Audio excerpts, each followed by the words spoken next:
Mas Gun, selain KPK yang menjadi perhatian publik sekarang adalah selalu mengatakan bolehlah kepada partai politik yang sekarang sedang berkuasa atau kepada pemerintah yang sekarang sedang berkuasa bahwa ini by design kayaknya memang disengaja begitu. Nah, kira-kira itu kan obrolan kalau sambil ngopi dengan teman-teman, waduh, kemarin Kominfo, sekarang Kementan. Mungkin berikutnya adalah Kementerian KLH dan K, gitu, ya kan? Kira-kira begitu tuh bayangan kita. Artinya harus ada yang menjawab juga pemerintah berkaitan dengan ini secara analitis Anda sebagai komunikasi politik. Mas Gun, menurut Anda, atau juga Nasdemnya juga harus menjawab ini, menurut Anda, Mas Gun?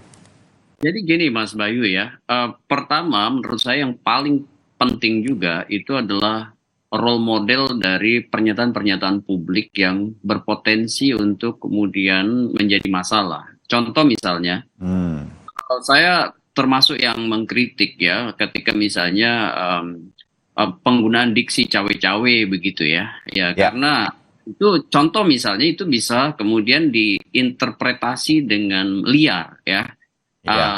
Meskipun ya tentu ya sudah ada semacam klarifikasi ya bahwa itu adalah dalam konteks politik kenegaraan, tetapi kemudian kan seperti tindakan itu seperti sekuensial. Jadi ada satu pernyataan muncul di satu konteks ya, dan kalau tidak cepat proses memberi semacam klarifikasi, itu pernyataan akan menjadi equivocal communications ya, komunikasi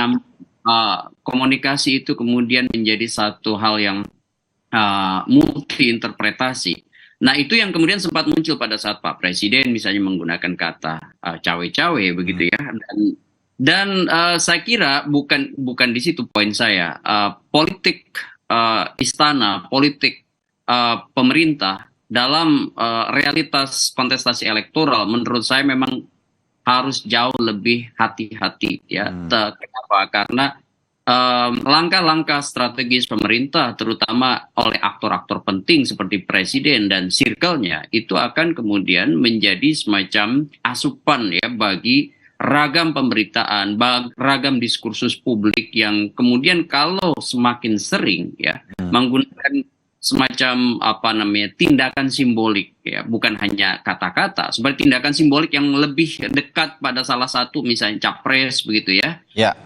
Nah, itu akan kemudian diinterpretasi bahwa bandul politik istana kemana, dan itu kemudian kurang memberi misalnya semacam apresiasi pada atau sebut aja proporsi yang seimbang misalnya dengan kelompok lain.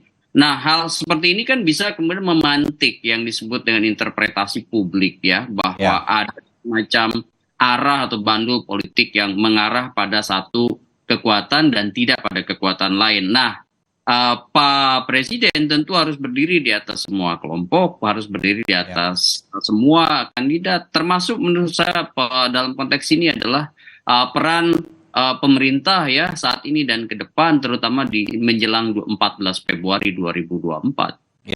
Kalau soal partai ya seperti Partai Nasdem ataupun partai-partai lain ketika diterpa isu dalam konteks misalnya yang terhubung dengan atau berpotensi menjadi krisis ya institusi, itu pasti kan mereka akan mengelolanya, dan ini bagian menurut saya standar dalam protokol komunikasi ya. Protokol komunikasi itu kan ada 12 standar. Salah satunya adalah bagaimana misalnya memanage isu yang berpotensi mengarah pada krisis komunikasi. Kira-kira begitu Mas Bayu ya. Ini pasti dilakukan oleh Partai Nasdem ya, dan juga partai-partai lain yang bersiap akan tadi bahasa Mas Jainur itu saling serang, terutama bukan hanya di wilayah politik saja, melainkan juga di wilayah hukum begitu. Oke. Kita dapat poinnya, dan saya garis bawahi menarik Mas Gun mengatakan pemerintah harus juga berhati-hati dalam berkomunikasi. Karena Pilpres ini semua akan bisa punya persepsi yang berbeda. Setiap langkah, setiap ucapan dari pemerintah. Apalagi tokoh-tokohnya, spokesperson-nya lah, sampai ke presiden.